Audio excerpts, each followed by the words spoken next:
Now, 16 days of activism against gender-based violence ended yesterday, but many women whose bodies were violated are yet to receive justice. Some HIV-positive women, mostly black and impoverished, were forced to undergo sterilisation in the late 90s, and no progress has been made to provide relief for the victims. Let's discuss this now with Professor Thenjiwe Meyiwa, who is Unisa's Vice Principal for Research, who reported on this atrocity. Now, Prof, thank you so much for the time. We want to just perhaps start right at the beginning as to what prompted this study exactly.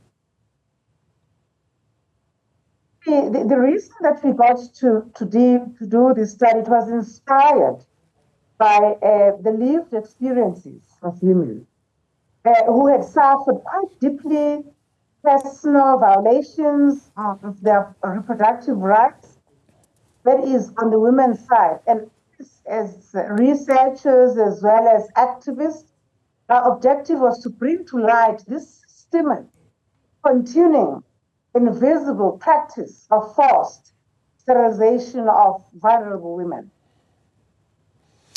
Prof, is there any sort of, because one wonders whether in a situation like this you get recourse or anything of that sort.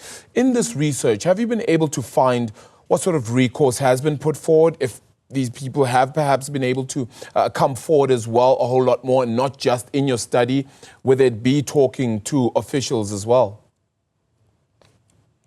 We had actually just recently, about 4 months ago, had the senior management of social development who made promises about addressing this situation, but also promised that there will be programs that are specific for HIV-positive women, in particular these ones that were forced into sterilization.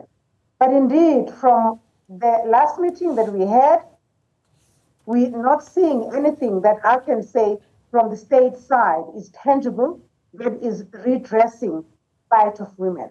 We must be quick, though, to say that there are other fellow academics from other universities. For instance, we have the University of KwaZulu-Natal Medical School. They've provided psychiatry and psychological help to ensure that the mental state, the women, some whom actually have tried to commit suicide, are being attended to. So what we're trying to do as activists and as researchers is to scrap for these resources from those that are able to provide the resources, so that we attend to this almost 100 women who need this kind of attention. Yeah, I was wondering then as well, Prof, if there's been any conversations had with law enforcement, with government as well, with regards to this and highlighting this and the indignity and the atrocity as it is. You know what? We actually have tried through, because the other organization that we're working with, which is actually the key organization, this is Her Rights Initiative organization, which is a non-profit making organization that was specifically set up to look after HIV-positive women. And of course, over the years, they've been the advocates, also fighting for them.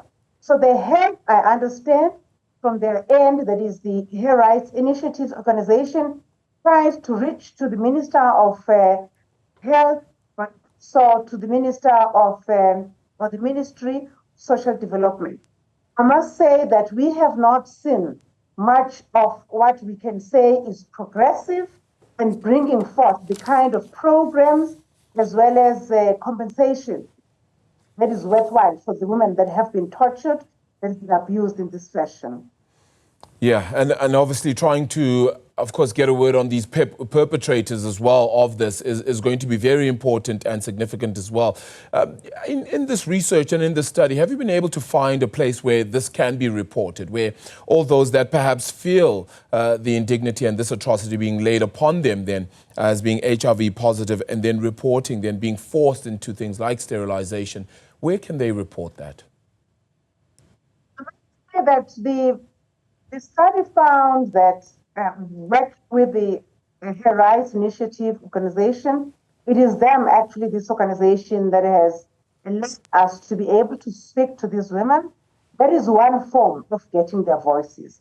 We want to believe that this study and the report that's due to be sent out the funder, our main funder, that is UN Women.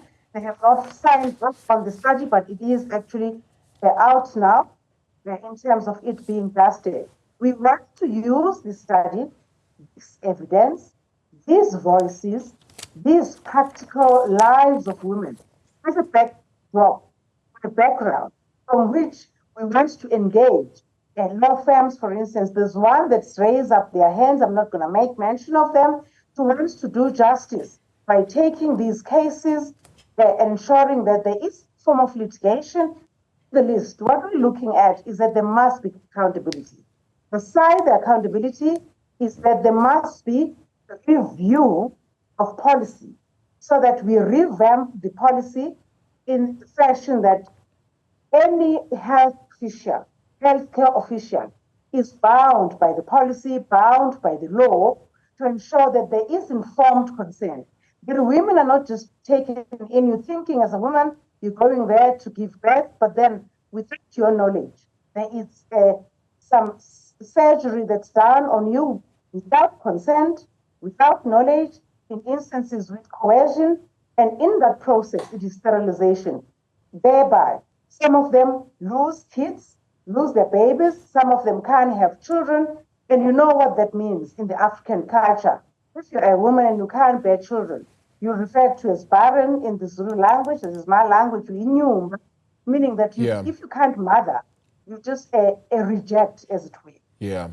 Prof, really appreciate you coming on to really highlight this atrocity and indignity as well, and just the help we could, of course, that could be offered as well to anybody who feels this indignity being portrayed towards them. Professor Thenjiwe Meyiwa is Unisa's Vice Principal for Research, who reported on the atrocity, of course, then HIV-positive women being forced into things like sterilization as well, coerced as well then as forced.